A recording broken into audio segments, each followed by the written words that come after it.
And so I'm just doing my thing and telling it like it is. Because what am I going to do? You know?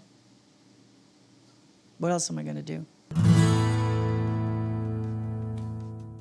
It's really hard to describe or even try to imagine what Wynonna Judd is living through right now. Every night, they're singing so loud that I stand back from the microphone and just weep because there's a revival taking place. Her mother died one day before the two of them were to be inducted into the Country Music Hall of Fame.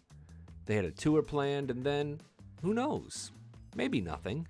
Probably nothing. But they've said they were done several times previously. The Judds are unquestionably one of the greatest duos in country music history. Perhaps even Brooks and Dunn belong in the same conversation as them. We were a big deal back then. Yes, you were, Wynonna, but I'd omit back then. It's Billy Dukes, and let's make that today's conversation in the comments. Who is country music's all-time greatest duo? Subscribers know we keep it civil down there. The final tour, which wraps part 1 this week, has proven the Judds are still a big deal. It's going to continue in January and February, and you can see some more of those dates here. On November 3rd, Wynonna will recreate the first final concert that the Judds ever gave. It was in December 1991 at the Murphy Center at Middle Tennessee State University, so that's where it'll happen this time as well, and she's doing her best to get those same special guests to turn up. Expect a night of nostalgia, sadness, and love. Most of all, love. Love is Alive has become a prayer for me. Every night, people hold their phones up to 10, 15,000 people are holding their phones. And it's a light therapy for me. I just find myself literally coming off the stage several feet. I just feel levitated. So that's the celebratory part of being Wynonna Judd today. The part that allows her to joke around and say, when you're hot, you're hot. When you're not, you're not. There's also the other side. The tour has been a love fest, but also, quote, it's almost too much to handle, and I'm exhausted today.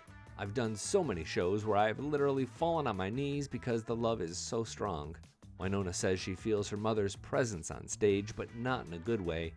She feels her judgment and often talks back to her on stage. This is the part of her comments at the press event that hit the hardest.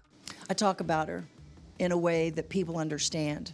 They know my sign language, my short, like for instance, I'll say stuff to her and I look up a lot because I talk to her a lot.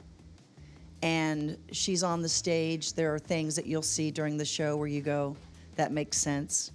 And it's been a really interesting deal to try to incorporate her, but to also live in the moment and look to the future. To visit the past like a scrapbook and say something to her like, why aren't you here?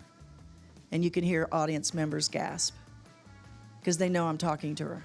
Adding to that, she shares, quote, it's the most emotional I've ever been, and it's the most vulnerable I've ever felt, and the strongest I've ever been able to sing.